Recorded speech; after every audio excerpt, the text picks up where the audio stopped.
Assalamualaikum warahmatullahi wabarakatuh. Saya Desy Fitri Ayu Cahyanti akan praktek mata kuliah bimbingan konseling kelompok mengenai toxic people. Silakan menyaksikan. Assalamualaikum warahmatullahi wabarakatuh. Mari teman-teman, sebelum kita memulai konseling kelompok pada pagi hari ini, sebaiknya kita berdoa bersama. Berdoa mulai. Selesai. Sebelumnya kakak ucapkan terima kasih kepada adik-adik karena telah hadir dalam konseling kelompok pada pagi hari ini. Sebelumnya, apakah adik-adik tahu tujuan dari konseling kelompok? Tidak. Oke, kakak akan menjelaskan tentang apa sih konseling kelompok itu. Jadi, konseling kelompok merupakan pemberian bantuan dengan memanfaatkan dinamika kelompok untuk mengetahui konsep diri masing-masing anggota. Konseling kelompok biasanya dilakukan untuk jangka waktu pendek atau menengah.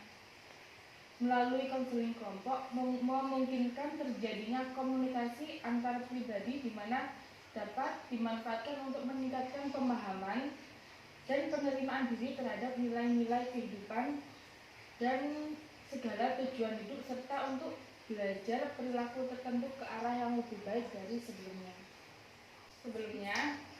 Apakah adik-adik tahu tentang asas-asas BK?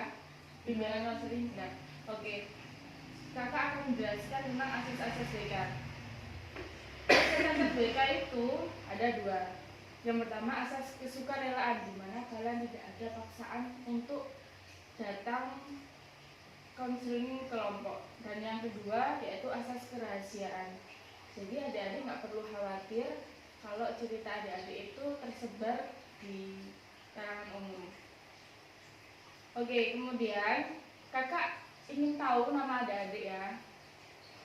Sekarang kakak coba untuk memperkenalkan kakak diri kakak dulu ya. Caranya gini, saya Desi, tapi tepuknya bareng-bareng ya. Saya Desi, saya Nafis, saya Vita, saya Dina. Oke.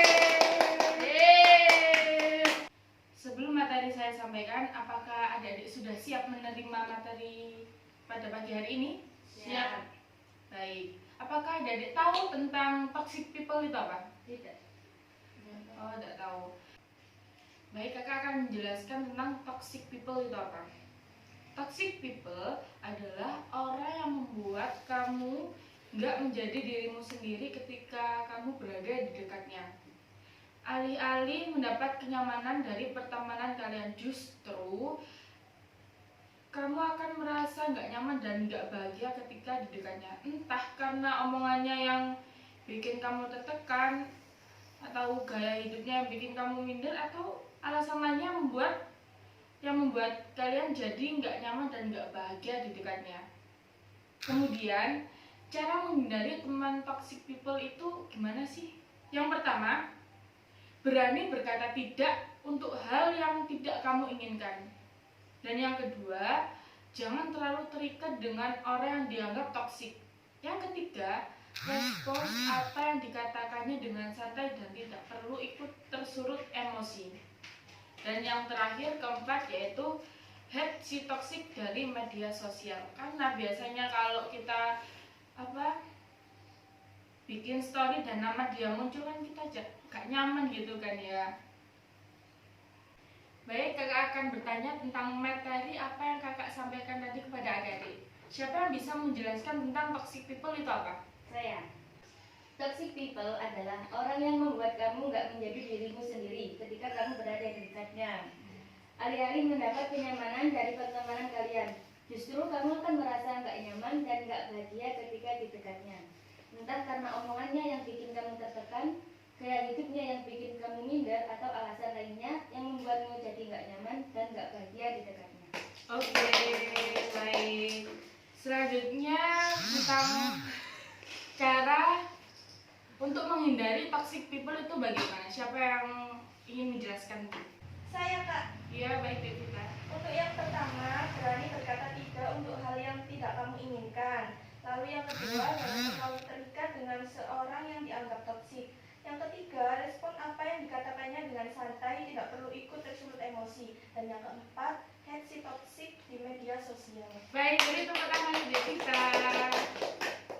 Baik adik-adik, setelah adik-adik mengikuti bimbingan kelompok pada pagi hari ini mengenai toxic people, apa yang adik-adik lakukan ketika adik-adik bertemu dengan orang yang toksik menurut kalian? Menghindari apapun yang berhubungan dengan dia. Ya, lalu ada lagi? Apa ya? Lupa. Si toksik. Oke, nggak apa-apa menghide. Iya. Kalau adik kita mungkin? Sudah cukup. Oke, nggak apa-apa. Baik, kakak kira cukup pertemuan pada pagi hari ini. Semoga apa yang kakak sampaikan tadi bermanfaat untuk kalian semua. Mari kita sebelum